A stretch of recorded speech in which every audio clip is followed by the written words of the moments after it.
He had never stepped inside her world before. And when he finally did, he realized he had been blind in more ways than one. Ethan Caldwell did not visit neighborhoods without security gates.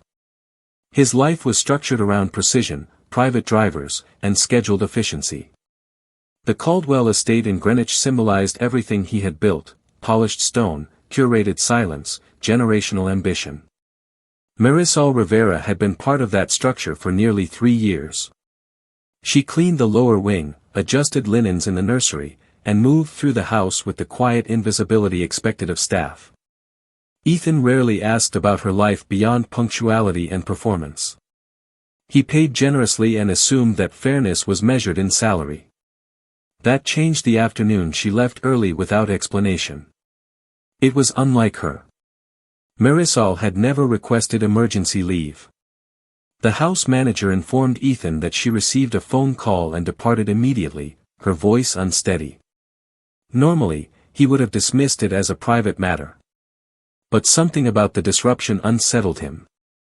Perhaps it was because in recent months he had begun observing more carefully. Perhaps it was because the nursery had taught him that small signals matter. That evening, instead of taking the usual route home, Ethan instructed his driver to change direction. He asked for the address listed in Marisol's employment file. The driver hesitated only briefly before entering it into navigation. The route carried them away from manicured estates and toward narrower streets lined with aging apartment complexes. Streetlights flickered unevenly. Storefronts carried faded paint. The quiet wealth of his world dissolved gradually into working-class realism. Ethan stepped out of the car alone, dismissing the driver's offer to wait with him. He walked toward a modest 2-story building with chipped railings and narrow balconies. The hallway smelled faintly of detergent and old carpet. For the first time in years, he felt out of place without polished flooring beneath his shoes. He knocked gently on the apartment door marked 2B. There was no answer. He knocked again, firmer. After a moment, the door opened halfway. Marisol stood there, her hair pulled back hastily, eyes swollen as if she had been crying. Shock crossed her face when she saw him standing in the dim hallway. "Mr. Caldwell?" she asked softly. He had prepared a formal explanation for his presence, something about concern for an employee. But the words dissolved when he looked past her shoulder. Inside the small living room, an older woman lay on a worn couch, an oxygen machine humming beside her. Medical supplies were stacked neatly on a folding table. A teenage boy sat at the kitchen counter surrounded by textbooks, his expression tense. Marisol opened the door wider slowly. She did not invite him in, but she did not close it either. "My mother," she explained quietly. "She collapsed at work this morning. The hospital released her because we don't have insurance coverage for overnight observation." The sentence landed harder than he expected. Ethan stepped inside carefully, absorbing the scale of the room. The apartment was clean, organized, but undeniably strained by limited resources. He noticed framed photographs on the wall, Marisol standing proudly beside her younger brother at what appeared to be a high school graduation. Her mother smiling despite visible fatigue. "You didn't tell us," Ethan said gently. She met his gaze with composed honesty. "It's not your responsibility." That response unsettled him more than accusation would have. He looked at the oxygen machine again. It appeared outdated. The tubing was taped at one joint. He asked whether a follow-up appointment had been scheduled. Marisol hesitated before admitting that the clinic required a deposit they could not immediately provide. For years, Ethan had signed investment documents larger than this entire building without blinking. Now he stood in a living room where medical care depended on timing and cash flow. The teenage boy rose from his chair politely. "I can pick up extra shifts," he said quietly, as if rehearsing responsibility too early in life. Ethan felt something shift inside him. This was not about charity. It was about perspective. Marisol had spent 3 years ensuring his floors gleamed and his son's nursery remained immaculate. Meanwhile, she returned each night to manage oxygen levels and unpaid invoices. He asked her why she had never mentioned her mother's condition. She answered calmly that pride and necessity often coexist. She did not want sympathy. She wanted stability. Ethan nodded slowly.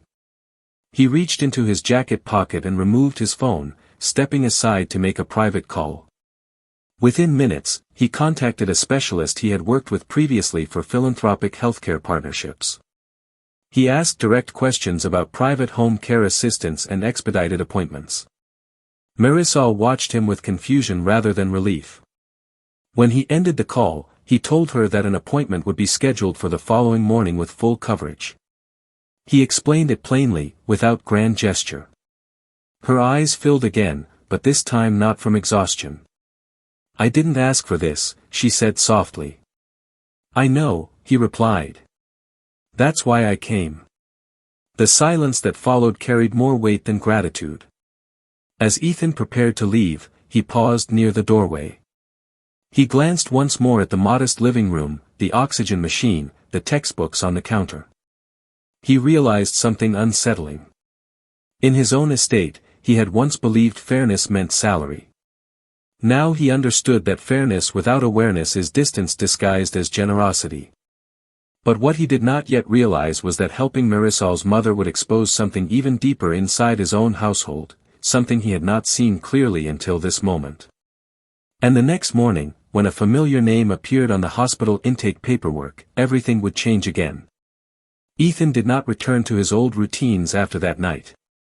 Something about standing in Marisol's apartment, watching the oxygen machine struggle beside her mother's quiet breathing, had unsettled the foundation of how he measured value. In the weeks that followed, he found himself driving through neighborhoods he had previously only passed on financial reports. He began visiting clinics Caldwell Equity had once categorized as limited impact investments. He listened to administrators describe patient loads, funding shortages, and stories of families balancing survival with dignity. Each conversation dismantled another layer of detachment he had carried for years. At home, the shift was equally visible. Victoria noticed that Ethan no longer treated philanthropy as branding. Their dinner conversations changed. Instead of discussing expansion strategies or acquisition targets, he spoke about preventative care, access inequality, and the cost of ignoring small community needs until they became expensive crises. Victoria, who had always been careful about reputation, began to reconsider her own foundation's priorities. She reduced high-profile galas and redirected funding toward direct assistance programs. Their social circle reacted with curiosity, even subtle skepticism. But neither of them felt compelled to justify the change. Marisol remained steady through it all. She did not behave differently at work. She continued polishing marble floors and arranging linens with quiet efficiency. Yet there was a subtle confidence in her posture now, not rooted in entitlement but in recognition. Ethan treated her as someone whose life carried context beyond the estate's walls. He asked about her mother's follow-up appointments. He ensured transportation was arranged discreetly. He offered educational support for her younger brother, not as charity but as opportunity. The lines between employer and employee remained professional, but they were no longer distant. The board at Caldwell Equity did not adjust as quickly. When Ethan proposed reallocating a portion of their healthcare investment portfolio toward community-based clinics, several members expressed concern. They questioned long-term profitability and brand alignment. Ethan listened patiently before explaining that early intervention in underserved communities reduced long-term systemic costs, not just morally, but economically. He presented data differently this time. Not as abstract projections, but as human-centered strategy. The room was quieter than usual. Resistance softened when results began validating his approach. Within months, 2 clinics previously denied funding reported measurable improvements in patient outcomes and reduced emergency admissions. The numbers, once their only language, now supported the very humanity they had overlooked. One evening, Ethan returned to Marisol's apartment unannounced again, not because of crisis, but because her mother had invited him for dinner. The small kitchen table was set carefully. The oxygen machine had been replaced with updated equipment provided through a new clinic partnership. Her mother spoke with more strength in her voice. The teenage boy discussed college applications with cautious optimism. Ethan sat at that modest table and realized something profound. Wealth had once insulated him from discomfort. Now it allowed him proximity to responsibility. When he drove back to the estate that night, the polished gates opened as they always had. The marble floors still reflected soft light. The architecture remained imposing. But he no longer saw it as a symbol of completion. He saw it as leverage. The estate was not an endpoint. It was a platform. Victoria met him in the foyer, reading his expression without words. She had seen the same transformation in herself. Their marriage, once centered around maintaining image and momentum, had shifted toward alignment of purpose. They did not announce their changes publicly. They did not seek praise. They simply adjusted their priorities quietly and consistently. Months later, at an annual shareholder meeting, Ethan addressed investors with a different tone. He spoke about sustainable growth that included community stability. He spoke about the cost of ignoring foundational needs. He did not mention Marisol's apartment. He did not describe the oxygen machine. But the lesson behind his words was shaped by that night. Some investors leaned forward skeptically. Others nodded slowly. Change, he understood, is rarely comfortable for those who benefit from distance. Back at the estate, Marisol continued her work with the same humility she had always carried. But the distance between her world and Ethan's no longer felt immeasurable. It felt acknowledged. That acknowledgement altered everything more than any financial transfer could. What Ethan found in her apartment had not been scandal or betrayal. It had been perspective. A reminder that fairness is not transactional. It is relational.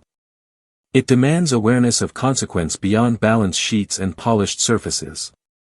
And once he saw that clearly, there was no returning to the version of himself who believed generosity ended at compensation. Sometimes change does not arrive through collapse or confrontation. Sometimes it waits behind a simple door in a modest building, revealing that the greatest wealth is not measured in assets, but in the courage to close the distance between comfort and responsibility. As the months passed, the transformation that began in a modest apartment continued to unfold in ways Ethan could never have predicted. What had started as a quiet act of concern for an employee had slowly restructured the moral architecture of his entire life. He no longer viewed Caldwell Equity as merely an engine of profit, but as an instrument capable of shaping stability beyond boardrooms. The shift was not loud or revolutionary. It was deliberate. He began embedding community accountability metrics into every new healthcare investment. Clinics serving lower-income neighborhoods were no longer dismissed as limited scale. Instead, they were evaluated on preventative impact, long-term cost reduction, and human sustainability. The ripple effect extended beyond spreadsheets. Victoria's foundation partnered with several of those same clinics, creating mentorship and education pathways for families navigating chronic illness. What once would have been separate charitable gestures became coordinated efforts. Their estate hosted fewer extravagant social events and more strategic planning sessions focused on measurable social return. Some longtime acquaintances quietly distanced themselves, uncomfortable with conversations that now centered around inequity and responsibility rather than prestige. Ethan did not attempt to persuade them. Transformation does not require unanimous approval. Marisol's mother regained strength steadily. Regular treatment stabilized her condition. The oxygen machine that once seemed fragile and temporary became a symbol of intervention made possible by access rather than luck. Her younger brother secured a scholarship supported in part by one of Victoria's new educational initiatives. He remained focused on college instead of part-time shifts meant to rescue the family from financial collapse. Marisol continued working at the estate, but something subtle had changed in how she carried herself. She was still professional, still respectful, yet no longer invisible. Ethan and Victoria understood now that respect is not a favor extended downward. It is recognition extended across. One evening, Ethan found himself alone in his study reviewing reports from newly funded community clinics. Admission rates had declined in neighborhoods where preventative care expanded. Emergency interventions were reduced. The financial returns were slower, but steadier. More importantly, the data reflected something less tangible yet unmistakable: resilience. He leaned back in his chair and thought about the night he stood in Marisol's living room, the quiet hum of that aging oxygen machine filling the silence. At the time, he believed he was responding to a singular crisis. In truth, he had stumbled upon a mirror that exposed how easily privilege insulates perspective. Victoria joined him later that night. They spoke quietly about the changes unfolding around them. Neither regretted the shift, even if it had unsettled certain relationships. Their marriage felt more aligned now, less focused on maintaining image and more centered on shared conviction. Wealth had not diminished, it had been redirected. That distinction mattered. Marisol's mother eventually invited the Caldwells to a small community gathering hosted by the clinic that now received funding through Caldwell Equity's revised initiatives. Ethan attended without announcement or press. He listened as families described how consistent care had stabilized chronic conditions that once threatened their livelihoods.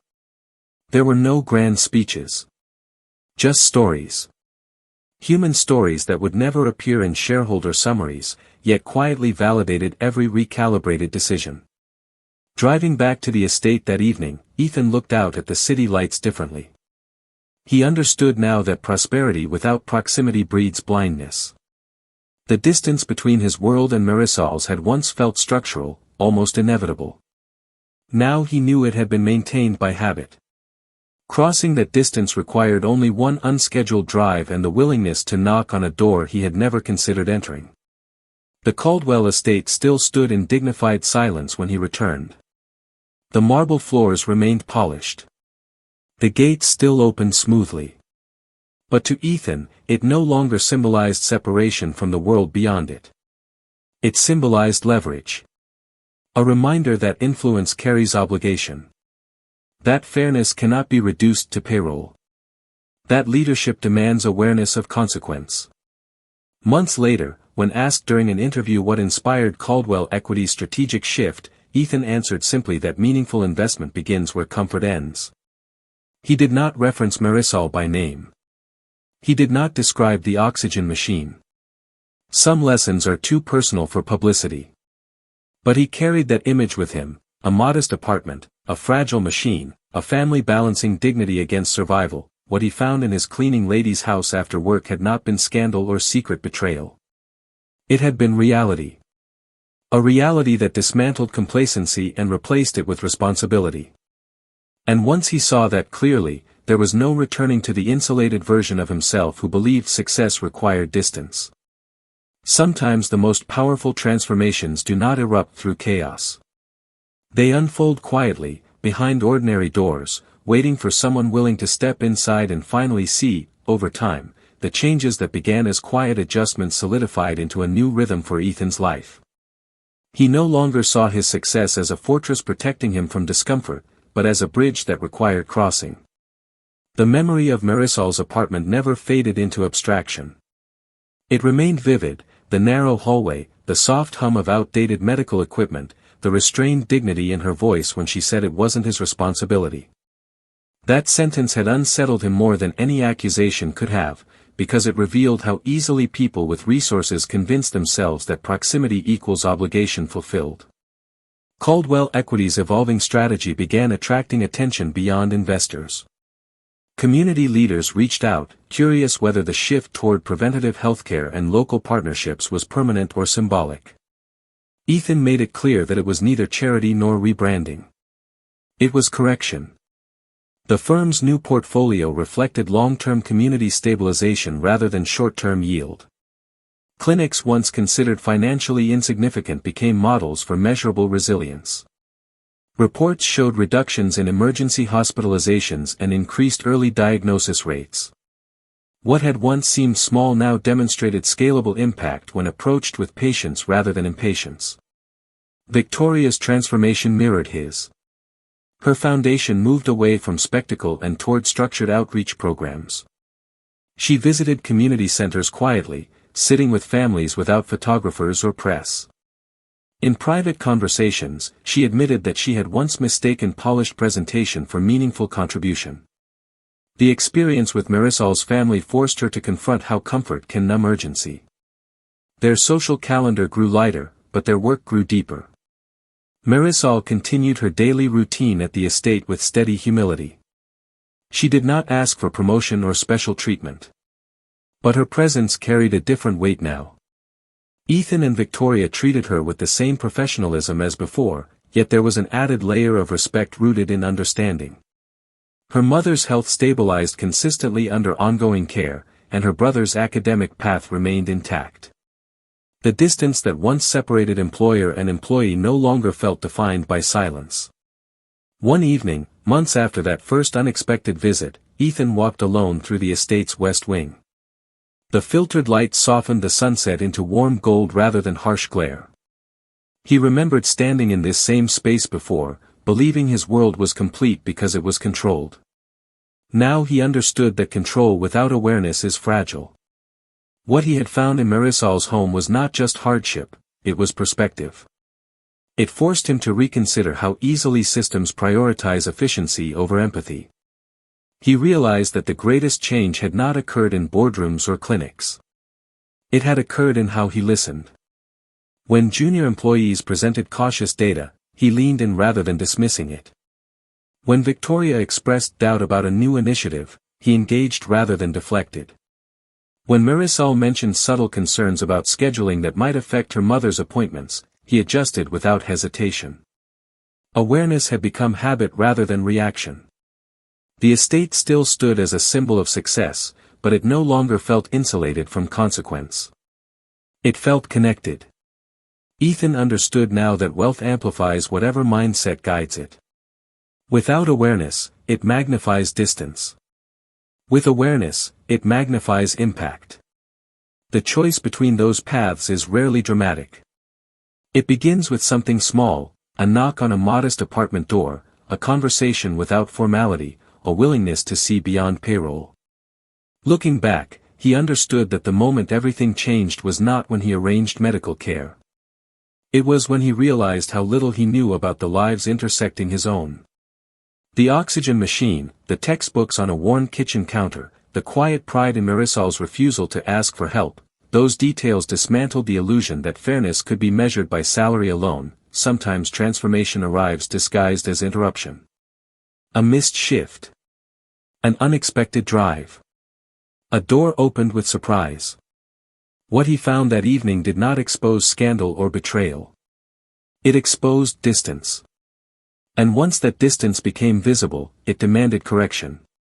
Ethan Caldwell still managed investments worth millions. He still navigated markets and negotiated contracts. But beneath every decision now lived a quieter question: who will feel the consequence of this choice? That question did not weaken him. It strengthened him. Because leadership, he learned, is not proven by how high you build your walls, but by how willingly you step beyond them. And in stepping beyond them, he discovered that the greatest return on investment was not profit.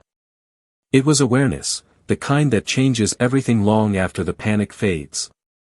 Years passed, and the night Ethan first stepped into Marisol's apartment never faded into something symbolic or distant. It remained vivid in his memory not because of drama, but because of clarity. The chipped paint along the hallway railing. The steady mechanical rhythm of the oxygen machine. The quiet way Marisol had said it wasn't his responsibility. That sentence had carried more weight than accusation ever could, because it exposed how easily people with power confuse payment with participation. He had believed he was generous because he paid well and treated staff politely. He had never asked whether generosity required presence.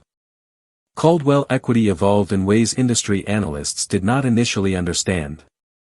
The firm became known not only for profitability but for preventative investment strategy. Community-based healthcare partnerships expanded beyond pilot programs into long-term infrastructure support. Early-stage clinics received funding for technology upgrades, staffing retention, and patient education initiatives. The measurable outcome surprised even skeptical board members. Emergency admissions declined in funded districts. Chronic conditions were identified earlier. Productivity in surrounding neighborhoods improved as families spent less time navigating medical crises. The return on investment, once questioned, manifested through stability rather than spectacle. Victoria's foundation mirrored this structural change. She stepped away from high-profile gala culture and focused on direct community involvement. She organized mobile health workshops in partnership with clinics Caldwell Equity supported. She met families without photographers. She listened more than she spoke. At first, some social peers dismissed her pivot as a temporary passion project. Over time, her consistency silenced doubt. The foundation's measurable impact began attracting collaborators who valued substance over performance. Marisol's life stabilized gradually. Her mother's health plateaued at a manageable level under continuous care. The oxygen machine became background rather than crisis. Her brother earned acceptance into a state university, supported partly by a scholarship program. Victoria's foundation quietly expanded. Marisol herself never asked for advancement within the Caldwell estate, but Ethan offered professional development opportunities that aligned with her interests. She chose to pursue certification in healthcare administration, inspired by what she had witnessed at the clinic. The estate adjusted her schedule to accommodate evening coursework. The shift in their relationship remained respectful and structured, but the distance had narrowed into recognition. Ethan no longer saw Marisol as an employee who existed within the confines of his home. He saw her as someone whose life intersected his own in meaningful ways. The understanding did not blur boundaries. It deepened them with awareness. One evening, long after the initial panic had faded, Ethan stood on the balcony of his estate watching the city lights flicker in the distance. The gates still opened smoothly. The marble floors still reflected quiet wealth. But the house no longer felt like insulation from the world. It felt like leverage. A platform that amplified whatever values guided it. He understood now that wealth does not inherently distance people. Habit does. And habit can be broken with one unexpected decision to step outside comfort. He thought about the countless employees across his company whose lives he had never considered beyond their productivity. He thought about proposals once rejected for lacking immediate scale. He thought about how many systems in his life functioned efficiently while quietly ignoring consequence. What he found in Marisol's home had not been tragedy. It had been perspective. A mirror revealing that distance is often maintained by convenience rather than necessity. The most powerful transformation, he realized, had occurred internally. He listened differently now. In meetings, he paid attention to the quietest voice in the room. At home, he asked questions rather than assuming stability. When philanthropic opportunities emerged, he evaluated them not only by visibility but by proximity to real need. Awareness became a discipline rather than a reaction. Months later, during a leadership conference, Ethan was asked what catalyzed Caldwell Equity's strategic evolution. He paused before answering. He did not mention Marisol by name. He did not describe the oxygen machine or the narrow apartment hallway. Instead, he said that true leadership begins when you realize that fairness is not a transaction, but a relationship. The audience interpreted it as philosophy. For him, it was memory. Marisol continued balancing work and study, her progress steady and self-earned. Her mother attended a community health event organized by Victoria's Foundation, speaking briefly about how early support altered her prognosis. The moment was simple and unpublicized. Yet it carried more authenticity than any gala speech ever could. The millionaire who once believed his responsibility ended at payroll no longer existed. In his place stood someone who understood that influence without awareness is incomplete. The drive he never planned had redrawn the map of his priorities. The apartment door he knocked on had opened more than a room. It had opened perspective. Sometimes life does not change through collapse or scandal. Sometimes it shifts quietly when comfort meets reality. What Ethan found that evening did not expose secrets. It exposed distance, and once that distance was seen clearly, it demanded to be crossed. The estate still stood tall against the skyline. The business still thrived. But the most meaningful return Ethan ever experienced was not financial. It was the quiet, enduring knowledge that stepping into someone else's world can reshape your own in ways no balance sheet can measure. As time continued forward, the transformation that began with one unexpected visit settled into something steady rather than dramatic. Ethan no longer measured impact by how visible it was, but by how quietly effective it became. The clinic's Caldwell Equity supported expanded preventative programs into neighboring districts. What once seemed like small, localized investments created measurable ripple effects across entire communities. Reduced emergency admissions translated into steadier employment rates. Families who once lived appointment to appointment began planning futures instead of reacting to crises. The numbers were no longer just metrics on quarterly reports, they were reflections of stability where fragility once lived. Marisol completed her healthcare administration certification 2 years after that first evening. She did not ask for a position within Caldwell Equity, nor did Ethan assume she wanted one. Instead, she accepted a managerial role at the very clinic that had once struggled to secure funding. Her lived experience gave her perspective no textbook could provide. When she walked through those clinic doors now, she carried authority shaped by dignity rather than entitlement. Ethan attended the small celebration marking her promotion, standing quietly in the back as her colleagues applauded her perseverance. He did not feel like a benefactor. He felt like a witness to what opportunity can become when distance is removed. Victoria's foundation matured into something sustainable rather than performative. Partnerships deepened. Long-term mentorship programs replaced one-time donations. She often reflected on how easily philanthropy can become decoration when not grounded in proximity.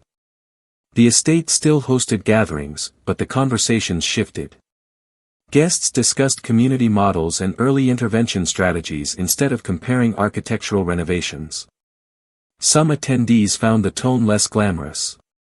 Others found it meaningful. Victoria no longer adjusted herself to satisfy either reaction. Ethan's company culture continued evolving as well. Junior analysts grew accustomed to being heard. Ideas that once might have been dismissed at the first hint of inefficiency now received consideration. Profit margins remained strong, but the path to achieving them widened. The board, initially hesitant, recognized that long-term resilience outperformed short-term acceleration. The firm's reputation subtly changed. It became known not only for success, but for sustainability. One evening, years after that first unplanned drive, Ethan returned alone to the street where Marisol once lived. The apartment building had been renovated modestly, its exterior painted in fresh neutral tones. Families still moved in and out with grocery bags and school backpacks. Life carried on as it always does, quietly and without ceremony. He stood on the sidewalk for a moment, not out of nostalgia, but reflection. That door had once marked the edge of his comfort zone. Crossing it had not diminished him. It had refined him. He understood now that wealth is not measured by accumulation alone. It is measured by how willing you are to confront what exists beyond your own walls. Before that night, he believed responsibility ended where employment contracts began. Now he knew responsibility expands wherever awareness reaches. The difference between those two beliefs had reshaped his company, his marriage, and his understanding of leadership. Back at the estate, the gates opened as they always had. The marble floors reflected soft, controlled light. But the house no longer felt like separation from the world beyond it. It felt connected, anchored to something larger than prestige. Ethan walked through the quiet halls and realized that the most significant transformation had not been financial or structural. It had been internal. He listened differently. He evaluated differently. He noticed differently. Marisol's mother, now stable and stronger, sometimes visited the clinic lobby just to greet patients. Her son graduated from university and began working in public health policy, inspired by the systems that once nearly failed his family. Their trajectory had not been rewritten by charity. It had been altered by access and attention. The millionaire who once believed fairness was transactional now understood it as relational. The cleaning lady whose life once felt distant had become the catalyst for that understanding. And the night he chose to drive somewhere unfamiliar after work remained the quiet hinge on which everything turned. Sometimes the most powerful changes do not arrive through headlines or crises. They begin with a decision to step beyond routine, to knock on a door that feels outside your world, and to stay long enough to truly see. What Ethan found that evening did not simply change one family's circumstances. It changed the direction of his own life. And in the end, that may have been the greatest discovery of all.